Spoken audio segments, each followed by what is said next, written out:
പ്രമുഖ ഗാന്ധിയനും മുൻ കേന്ദ്രമന്ത്രിയുമായിരുന്ന ജി രവീന്ദ്രവർമ്മയെ ഇപ്പോൾ എത്ര പേർ ഓർമ്മിക്കുന്നുണ്ട് എന്നെനിക്കറിയില്ല.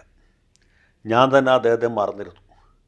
കഴിഞ്ഞൊരു ദിവസം എറണാകുളം നോർത്തിൽ ഈ ഗാന്ധി പീസ് ഫൗണ്ടേഷൻ്റെ സ്ഥലത്ത്, അതായത് നമ്മുടെ കച്ചേരിപ്പടിയിൽ നിന്ന് ശീമാട്ടിയുടെ ഭാഗത്തേക്ക് തിരിയുന്ന സ്ഥലത്ത്, ജി രവീന്ദ്രവർമ്മയുടെ ജന്മശതാബ്ദി എന്നൊരു ഫ്ലക്സ് വെച്ച് കണ്ടപ്പോഴാണ് ഞാൻ പോലും അദ്ദേഹത്തെ ഓർത്തത്.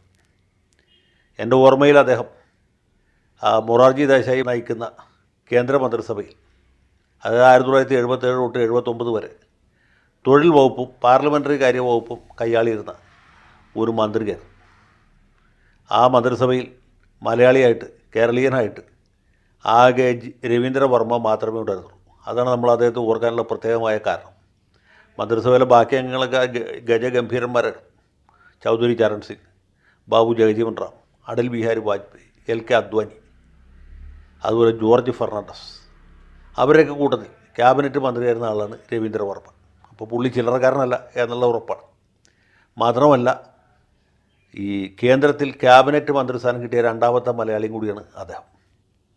കൃഷ്ണമേനോട് കൂട്ടിയ 3 എന്ന് പറയാം. VK കൃഷ്ണമേനോൻ, പിന്നെ പനമ്പള്ളി ഗോവിന്ദമേനോൻ, അത് കഴിഞ്ഞ രവീന്ദ്രവർമ്മ, പിന്നീടാണ് CM സ്റ്റീഫൻ വരുന്നത്. അപ്പം ഞാനിത് പറഞ്ഞതെന്ന് വെച്ചാൽ, രവീന്ദ്രവർമ്മ ചെറിയ ആളല്ല, നമ്മളൊക്കെ അദ്ദേഹത്തെ മറന്നുപോയി എന്നുള്ള വേറെ കാര്യം. വിഖ്യാതമായ മാവേലിക്കര കൊട്ടാരത്തിലെ അംഗമായിരുന്നു രവീന്ദ്രവർമ്മ. അദ്ദേഹത്തിൻ്റെ പിതാവ് K ഗോദവർമ്മ മലയാളത്തിൽ അറിയപ്പെടുന്ന ഒരു സാഹിത്യകാരനായിരുന്നു. സംസ്കൃത ഭാഷാ പണ്ഡിതനായിരുന്നു, ഭാഷാശാസ്ത്രജ്ഞനായിരുന്നു. ഇദ്ദേഹത്തിൻ്റെ അമ്മയുടെ പിതാവ് കേരള പാണിനിയം അല്ലെങ്കിൽ മലയവിലാസം ഭാഷാഭൂഷണമൊക്കെ എഴുതിയ കേരള പാണിനി എന്ന് പ്രസിദ്ധനായ AR രാജരാജവർമ്മയുടെ മകളായിരുന്നു. അപ്പോൾ അങ്ങനെ വലിയ സാംസ്കാരിക പാരമ്പര്യമുള്ള സമ്പന്നമായ കുടുംബ പശ്ചാത്തലത്തിൽ നിന്നാണ് അദ്ദേഹം വരുന്നത്. അദ്ദേഹം വിദ്യാഭ്യാസം നേടിയത് തിരുവനന്തപുരത്തെ മഹാരാജാസ് കോളേജ്, ഇപ്പോഴത്തെ യൂണിവേഴ്സിറ്റി കോളേജ്. അവിടെ നിന്ന് ഇൻ്റർമീഡിയറ്റ് പാസ്സായിട്ട് അദ്ദേഹം മദ്രാസ് ക്രിസ്ത്യൻ കോളേജിൽ പഠിക്കുന്ന സമയത്താണ് ഈ രാഷ്ട്രീയത്തിൻ്റെ വിളി ഉണ്ടായത്. ഇദ്ദേഹം രാജകുടുംബാംഗമാണ്. തിരുവിതാംകൂർ രാജകുടുംബവുമായിട്ട് അടുത്ത ബന്ധമുണ്ട്. അതിലുപരി വളരെ സമ്പന്ന പശ്ചാത്തലത്തിൽ നിന്നാണ് വരുന്നത്. സാംസ്കാരികമായിട്ടുള്ള പശ്ചാത്തലമുണ്ട്. ഉയർന്ന നിലയിൽ ബിരുദം പാസ്സായി കഴിഞ്ഞാൽ തിരുവിതാംകൂറിലോ ബ്രിട്ടീഷ് ഇന്ത്യയിലോ വലിയ ഉദ്യോഗങ്ങൾ ഭരിക്കാനുള്ള അവസരമുണ്ടായിരുന്നു. അതൊക്കെ നിരാകരിച്ച് 1942 അപ്പോൾ അദ്ദേഹത്തിന് 20 വയസ്സ് പോലും ആയിട്ടില്ല, കോൺഗ്രസ്സിൽ ചേരുകയാണ്. ക്വിറ്റ് ഇന്ത്യ സമരത്തിൽ പങ്കെടുക്കും. ഒരു ഗാന്ധിയൻ എന്ന രീതിയിൽ, വിദ്യാർത്ഥി നേതാവ് എന്ന രീതിയിൽ പുള്ളി പ്രസിദ്ധനാവും. ഈ വിദ്യാർത്ഥി കോൺഗ്രസിൻ്റെ ദേശീയ പ്രസിഡൻ്റായിരുന്നു. പിന്നീട് യൂത്ത് കോൺഗ്രസിൻ്റെ ദേശീയ ജനറൽ സെക്രട്ടറി, പിന്നീട് ദേശീയ പ്രസിഡൻറ്റുമായി.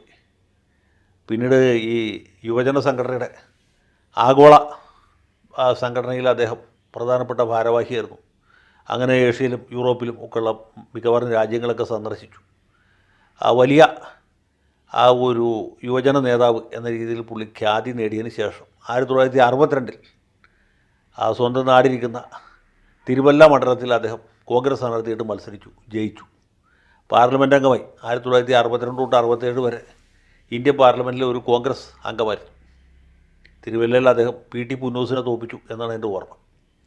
ഏതായാലും പിന്നീട് രവീന്ദ്രവർമ്മ അദ്ദേഹം പാർട്ടി പിളർന്നല്ലോ. 1969 പാർട്ടി പിളർന്നപ്പോൾ ഇദ്ദേഹം ഈ ഗാന്ധി തൊപ്പിക്കാരധികം പേര് നിന്നത് സംഘടനാ കോൺഗ്രസ്സിലായിരുന്നു, മൊറാർജിയുടെയും കാമരാജിൻ്റെയും പാർട്ടിയിൽ. രവീന്ദ്രവർമ്മയും ആ പാർട്ടിയിലാണ് നിന്നത്. KC അബ്രഹാം മാസ്റ്ററും അതുപോലെ TO ഭാവയും അലക്സാണ്ടർ പറമ്പിത്തറയൊക്കെ സംഘടനാ കോൺഗ്രസ്സുകാരായിരുന്നു. രവീന്ദ്രവർമ്മയും സംഘടനാ കോൺഗ്രസ്സിലാണ് നിന്നത്. സംഘടനാ കോൺഗ്രസ് പിന്നീട് ക്ലച്ച് പിടിച്ചില്ല.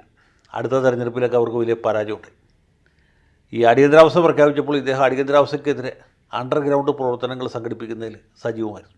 അടിയന്തരാവസ്ഥ കാലത്ത് 76 അദ്ദേഹത്തെ അറസ്റ്റ് ചെയ്തു. 1 കൊല്ലത്തോളം ജയിൽവാസം അനുഭവിച്ചു. 77 ഈ രാഷ്ട്രീയ തടവുകാരെ വിട്ടയച്ചപ്പോൾ അദ്ദേഹം പുറത്തു വന്നു. അദ്ദേഹം ബീഹാറിലെ റാഞ്ചി മണ്ഡലത്തിലാണ് മത്സരിച്ചത്. കേരളത്തിൽ എവിടെയെങ്കിലും മത്സരിച്ചെങ്കിൽ ജയിക്കില്ലായിരുന്നു, കാരണം കേരളത്തിൽ കോൺഗ്രസ് തരംഗമായിരുന്നു. രവീന്ദ്രവർമ്മയ്ക്ക് മൊറാർജി ഭായി സീറ്റ് കൊടുത്തത് റാഞ്ചിയിലാണ്. റാഞ്ചി അന്ന് ബീഹാറിലാണ്, ഇപ്പോൾ ജാർഖണ്ഡിലാണ്. ജാർഖണ്ഡിൻ്റെ തലസ്ഥാനമാണ്. ഏതായാലും ഈ ആദിവാസി മേഖലയായ റാഞ്ചിയിൽ അദ്ദേഹം മത്സരിക്കുകയും വലിയ ഭൂരിപക്ഷത്തോട് ജയിക്കിച്ചു. അങ്ങനെയാണ് മൊറാർജിയുടെ മന്ത്രിസഭയിൽ മന്ത്രിയാകാൻ കഴിഞ്ഞത്. ജനതാ പാർട്ടി പിളർന്നപ്പോഴും അദ്ദേഹം മൊറാർജി ഭായിയുടെ കൂടെ തന്നെ നിന്നു. പിന്നീട്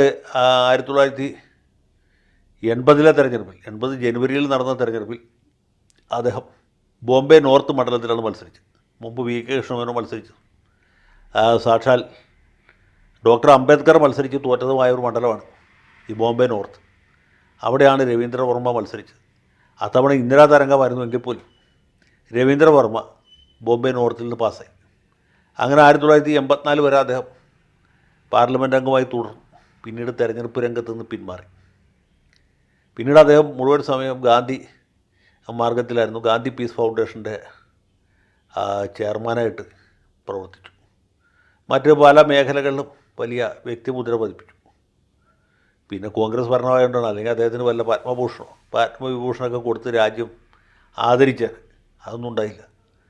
അദ്ദേഹം 86-ാമത്തെ വയസ്സിൽ നിര്യാതനായി. ഇപ്പോൾ ഞാൻ പറഞ്ഞല്ലോ, ഇങ്ങനെ എറണാകുളം കച്ചേരിപ്പടിയിൽ ഒരു ഫ്ലെക്സ് ബോർഡ് കണ്ടതുകൊണ്ടാണ് രവീന്ദ്രവർമ്മയെ ഓർത്ത്. ഇത് കേൾക്കുന്ന നിങ്ങളിൽ പലരും ഒരുപക്ഷെ അദ്ദേഹത്തിൻ്റെ പേര് കേൾക്കുന്ന ഇത് ആദ്യമായിട്ടായിരിക്കും. എങ്കിലും അദ്ദേഹത്തെ പോലുള്ള ആളുകൾ ഓർമ്മിക്കപ്പെടേണ്ടതാണ് എന്ന് തോന്നുന്നതുകൊണ്ടാണ് നിങ്ങളുടെ ഇത്ര സമയം അപഹരിച്ചുകൊണ്ട് ഞാൻ ഈ വീഡിയോ ചെയ്തത്. എല്ലാവർക്കും നന്ദി. രവീന്ദ്രവർമ്മയുടെ സ്മരണയ്ക്ക് മുന്നിൽ ആദരാഞ്ജലി.